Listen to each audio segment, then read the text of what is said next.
This podcast is brought to you by Three Rivers Energy Partners. In today's episode of Digest This, the U.S. cotton industry is aiming for a 39% cut in GHG emissions by 2025. Brands like PepsiCo, Walmart, and Group Bimbo, they're all setting science-based targets across scopes 1, 2, and 3. Their carbon credits are actually getting to market. 70,000 tons of emissions reduction verified just from the rice methane project. Welcome to Digest This, Unpacking Our Sustainable Future, where we dive deep into the latest developments in sustainability and renewable energy. Join us in exploring the pioneering solutions and technologies that are shaping our future. Now, let's dive into today's episode.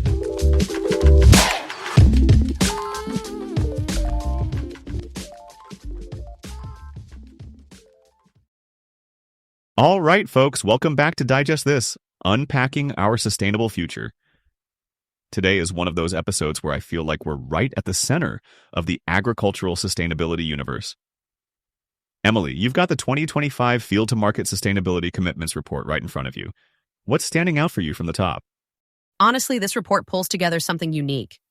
It's the commitments of a really broad group across agriculture. We're talking growers, agribusinesses, brands and retailers, civil society, and all sorts of affiliates, all benchmarking goals in one place. There's this collective vibe, almost like a big team huddle. And it's not just feel-good talk. They're using benchmarks. They're comparing ambitions, driving accountability, which, wasn't exactly the norm just a decade ago. Yeah, that collective piece. Field to Market really wants the industry to see where everyone stands. For organizations, being able to look at the goals of their peers and see, hey, are we ahead? Are we lagging? That lights a fire under some folks. But also, these aren't just one-off pledges. We're talking about transparent, ongoing progress. It's like the industry report card, except people actually pay attention. And Alex, the platform behind a lot of this, the FieldPrint platform, is a big deal. I try not to sound like a tech evangelist, but this tool lets everyone, brands, retailers, suppliers, you name it, measure and track the environmental effects of commodity crop production. And it's not just a simple score. There are 8 environmental indicators layered in: greenhouse gases, soil carbon, soil erosion, energy, water quality, irrigation, biodiversity, land use. It's holistic. That's a mouthful. But the point is, there are measurable targets across these 8, pushing supply chain partners to not only set goals, but actually track them in a transparent and comparable way. Yup, and I know folks can get lost in the jargon, but for our listeners, this means everyone from the biggest food companies to a family farm in Nebraska can look at these metrics and see how they're moving the needle, or if they're not. And the report isn't shy. 63% of Field to Market members have public sustainability commitments. That's over 100 organizations. About a quarter have SBTI-validated goals too, so we're talking science-based, not just PR spin. Exactly, and it creates this shared language that was missing for a long time. Now when you talk about regenerative agriculture, there's practical sector-wide guidance, released just this year. So the big story for me is that sustainability is not just something you talk about at a conference. It's benchmarking, tracking, and real collaboration, driving actual results in the field and throughout the value chain.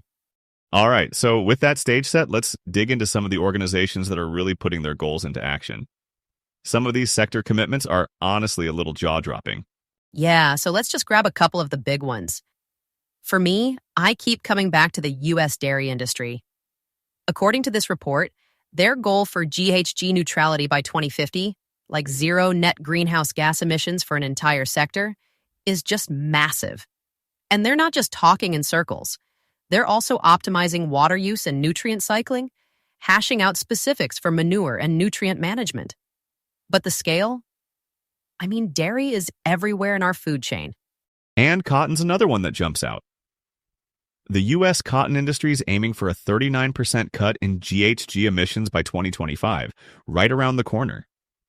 Plus, they want to increase soil carbon in fields by 30%, drop energy use by 15%, and more. It's the definition of a sector-wide science-based target. They're using the FieldPrint calculator to track progress across millions of acres, which is, a nerdy sort of impressive. It's genuinely exciting. And some of the regenerative ag stories are just as ambitious. AgriCapture, here's an example, has worked with 150,000 U.S. acres and has this whole field-level data collection system to verify and quantify climate benefits. And their carbon credits are actually getting to market, 70,000 tons of emissions reduction verified just from the rice methane project. And they're paying farmers, which is honestly the real-world incentive piece that can make or break adoption on the ground. And Emily, I don't want to get too sidetracked, but the U.S. Cotton Trust Protocol, these are the folks tracking how many growers are actually using cover crops and no-till. Like over half of their growers are using no-till or conservation tillage, leaving residue on the fields for soil health and water retention, and more than 60% have adopted cover crops. These aren't pocket-sized numbers. It's real momentum for regenerative practices, and it's hitting water and soil goals head-on. Right, and actual water savings. In their most recent report, protocol growers cut soil loss by 79% and increased water use efficiency by 14%. It's data, hard numbers, not just theories. Then you have the tech side, right? Look at Pivot Bio's recent pilot in cotton. They ran a trial in 2024 with their nitrogen-fixing microbes. The results? They achieved parity in nitrogen efficiency versus traditional synthetic application, but with significantly less emissions and resource use. Farmers used fewer synthetic inputs and still got the yields. That is seriously promising if you want scalable biotech fixes.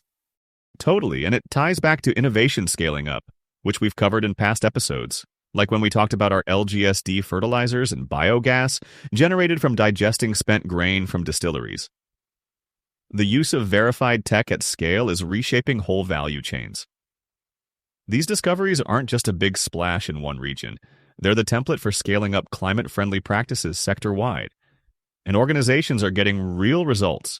ADM, just as an example, has cut Scope 1 and 2 emissions by almost 15% over their baseline.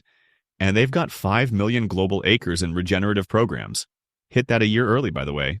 All these examples just reinforce that you need a mix. Sector science-based targets, supply chain incentives, and field-level breakthroughs. You see tech pilots, full-chain verification, and most crucially, financial rewards on the acre. And brands, suppliers, even data platforms, everybody's crowding in to move the needle a little faster. And that brings us to the organizations and programs aiming for cross-sector collaboration. Let's shift and talk practicalities, because targets are grand, but making the numbers count at ground level is a whole other story. All right, so we've covered benchmarks and bold claims. But as fun as those big numbers sound, the buzzword, accountability, always gets me. Emily, you've seen it. Brands like PepsiCo, Walmart, and Group Bimbo, they're all setting science-based targets across scopes 1, 2, and 3. Not just their own emissions, but their suppliers, distributors, and sometimes their farmers' supply chain impacts too. Absolute reductions, intensity-based targets. I mean, there's a lot of math behind these promises. Definitely, and it goes beyond just tracking emissions. These brands put their ambitions out there, but they need help to pull it off. This is where the civil society and affiliate sector steps up.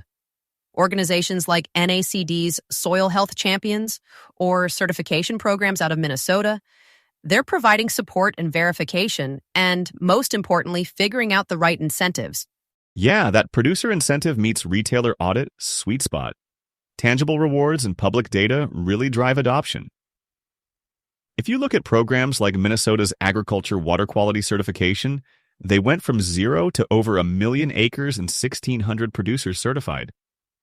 Not because it was mandatory, but because there were real, transparent benefits.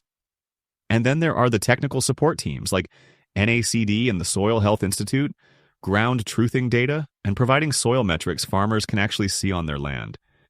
And then you have organizations like us at Three Rivers Energy Partners. We're doing our part to supply farmers with our low-carbon fertilizer to help improve their soil health. We actually have our own fertilizer initiative where we're selling our low-carbon fertilizer at a fraction of the cost of commercial fertilizers.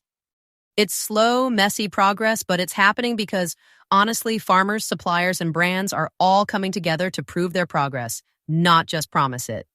And that's where we'll leave it for this episode. Alex, any final thoughts? Just that these commitments are now living, evolving processes, not static goals. It's a big leap from aspirational to demonstrable, and we'll keep tracking which benchmarks become realities as we head deeper into 2025 and beyond. Emily, always a pleasure. Looking forward to next time. Right back at you, Alex. Thanks to everyone tuning in, and be sure to join us on the next episode of Digest This. Take care, everyone. Thank you for listening to Digest This, Unpacking Our Sustainable Future, a Three Rivers Energy Partners podcast. Three Rivers Energy Partners is a renewable energy company that empowers organizations with the ability to create a sustainable future by converting organic waste streams into renewable energy and resources.